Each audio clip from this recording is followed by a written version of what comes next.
Assalamualaikum warahmatullahi wabarakatuh.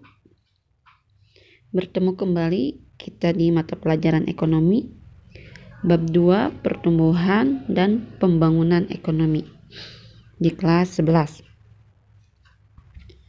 Tujuan pembelajaran kita hari ini yang pertama memahami pengertian pertumbuhan ekonomi. Yang kedua menjelaskan cara mengukur pertumbuhan ekonomi. Yang ketiga memahami teori-teori pertumbuhan ekonomi.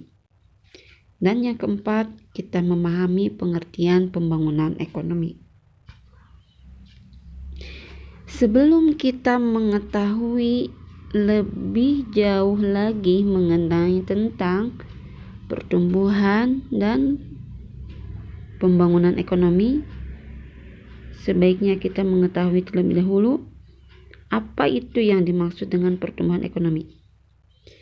Dilihat di sini, suatu kondisi di mana adanya peningkatan PDB dari suatu negara atau daerah, ada peningkatan pendapatan per kapita, dan ada peningkatan penyediaan fasilitas masyarakat serta infrastruktur.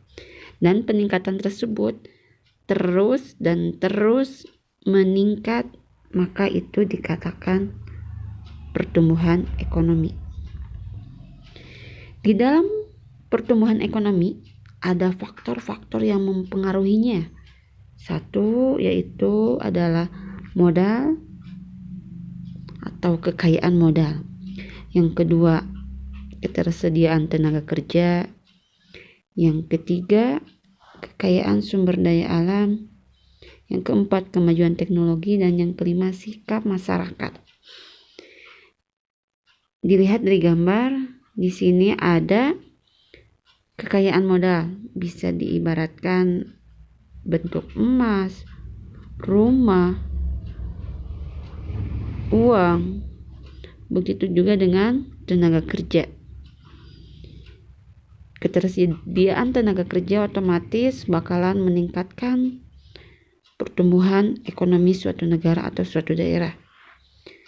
Dan dilihat sumber daya alamnya juga, apabila Indonesia itu kaya akan sumber daya alam, sebenarnya di dalam pertumbuhan ekonominya itu harusnya cepat dan tidak ada pengurangan,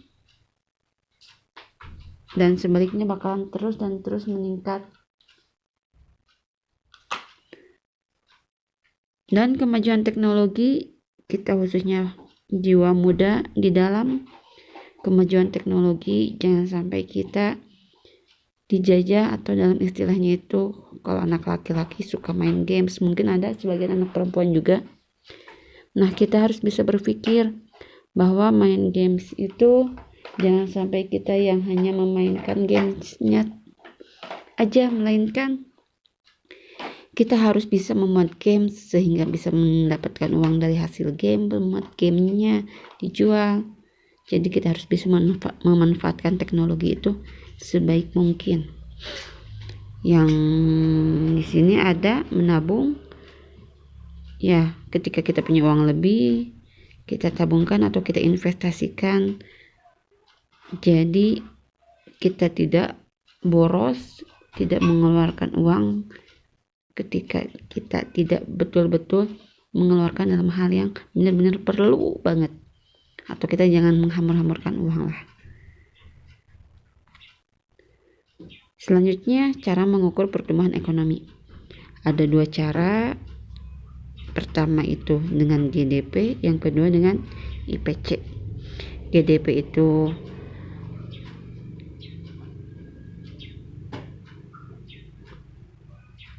pendapatan suatu negara ya. Sedangkan IPC itu pendapatan per kapitanya itu sendiri. Di sini bisa dilihat ada GDPT dikurangi GDPT min 1. Dimana GDPT itu biasanya nanti ketika ada soal itu yang dicarinya tahun tersebut. Sedangkan GDPT min 1 itu tahun yang sebelumnya. Oke, ketika kita mengetahui ada rumus seperti ini, alangkah lebih pahamnya lagi, kita langsung latihan soal. Di sini latihan soal yang pertama itu mencari berapa laju pertumbuhan ekonomi Indonesia pada tahun 2015. Sedangkan GDP Indonesia pada tahun 2014 sejumlah 213 triliun. Pada tahun 2015 GDP meningkat menjadi 228 triliun. Kita lihat penyelesaiannya di sini ya. Ada GDPT tahun 2014 yaitu sebesar 213 triliun, berarti kita simpan ke DBT min 1 karena itu 1 tahun sebelumnya 2015. Kita masukkan GDPT dan GDPT min 1 dan kita cantumin lagi apa yang ditanyakan, yaitu tentang laju pertumbuhan ekonomi. Maaf ya.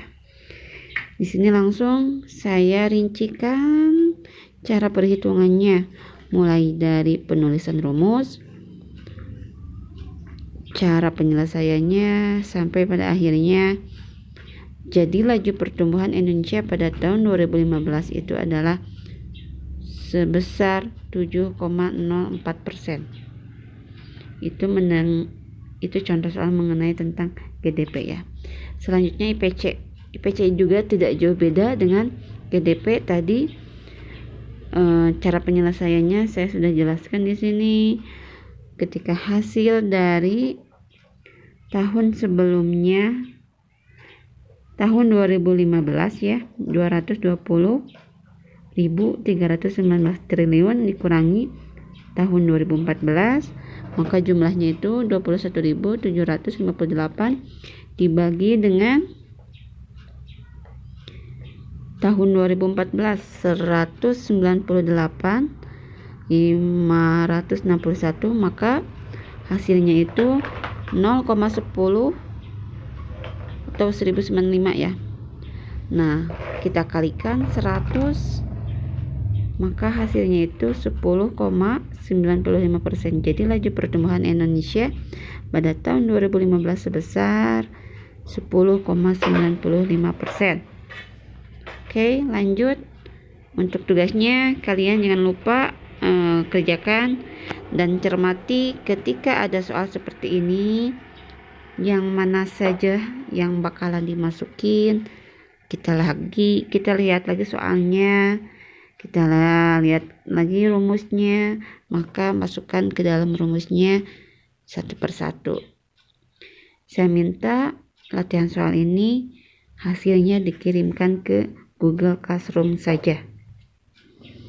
Selanjutnya mengenai tentang teori pertumbuhan ekonomi. Ada 4. Ada klasik, ada neoklasik, ada historis, ada modern. Oke, sekarang kita mengenal para tokoh ekonom. Di antaranya di dalam tokoh ekonomi klasik ada bapak ekonomi yaitu Adam Smith, di mana kata Adam Smith, suatu negara mengalami pertumbuhan ditandai dengan 2 faktor utama, yakni pertumbuhan jumlah penduduk dan peningkatan output GNP. Sedangkan menurut David Ricardo dan Thomas Robert Malthus, faktor alam dianggap tetap, sedangkan jumlah penduduk bertambah pesat hingga suatu saat tingkat perkembangan ekonomi akan jadi rendah dan tidak berkembang. Sangat serem sekali ya.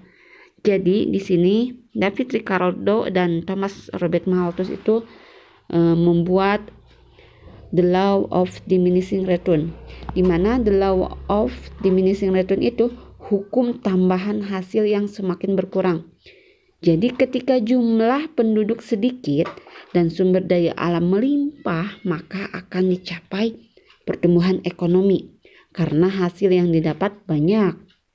Dan sebaliknya, ketika jumlah penduduk bertambah, maka tingkat kegiatan ekonomi akan menurun hingga pertumbuhan akan turun ke tahap yang lebih rendah. Seperti itu. Selanjutnya mengenai tentang teori pertumbuhan ekonomi dari ekonomi neoklasik. Di dalamnya ada Robert Solow, ada Joseph Schumpeter, ada Howard Tomar, di mana kata Robert Solow itu pertumbuhan ekonomi ditentukan oleh pertumbuhan penduduk, akumulasi modal, dan kemajuan teknologi. Sedangkan menurut Joseph mempunyai 3 pengaruh katanya. Diperkenalkannya teknologi baru menimbulkan keuntungan yang lebih, dan inovasi akan diikuti oleh timbulnya proses peniruan atau imitasi. Dan menurut Howard Tomar, pertumbuhan ekonomi dipengaruhi oleh tingkat investasi karena pengeluaran investasi mempengaruhi permintaan dan penawaran barang dan jasa. Yang ketiga itu teori pertumbuhan ekonomi historis.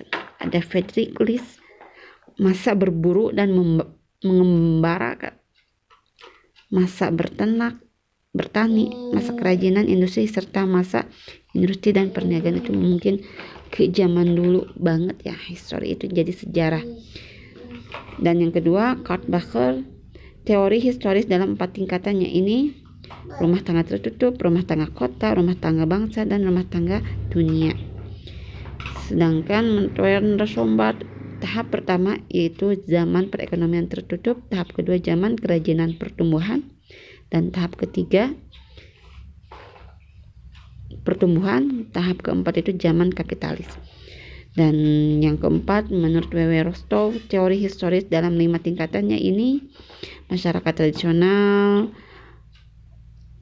masih mementingkan diri sendiri, prasyarat lepas landas atau take off, tingkat kematangan, dan masa konsumsi tinggi. Ya mungkin untuk sekarang bisa dikategorikan masa konsumsi tinggi ya. Sedangkan yang keempat itu teori pertumbuhan ekonomi menurut Kasnetz. Simon Kasnetz, pertumbuhan ekonomi itu dicapai oleh 3 faktor katanya. Ketiga faktor itu adalah peningkatan persediaan barang yang stabil atau terus-menerus, perkembangan kemajuan teknologi, dan penggunaan teknologi secara efisien dan efektif. Mungkin itu saja yang saya bisa dapat sampaikan mengenai tentang teori pertumbuhan ekonomi. Selanjutnya mengenai tentang apa sih yang dimaksud dengan pembangunan ekonomi. Menurut Sadono Sukirno, di dalam bukunya itu, pembangunan ekonomi adalah pertumbuhan ekonomi yang diikuti oleh perubahan dalam struktur dan corak kegiatan ekonomi. Berikut ada mungkin di sini di pertemuan selanjutnya saya akan membahas tentang perbedaan antara pembangunan ekonomi dan pertumbuhan ekonomi. Mungkin cukup sekian materi untuk kita hari ini.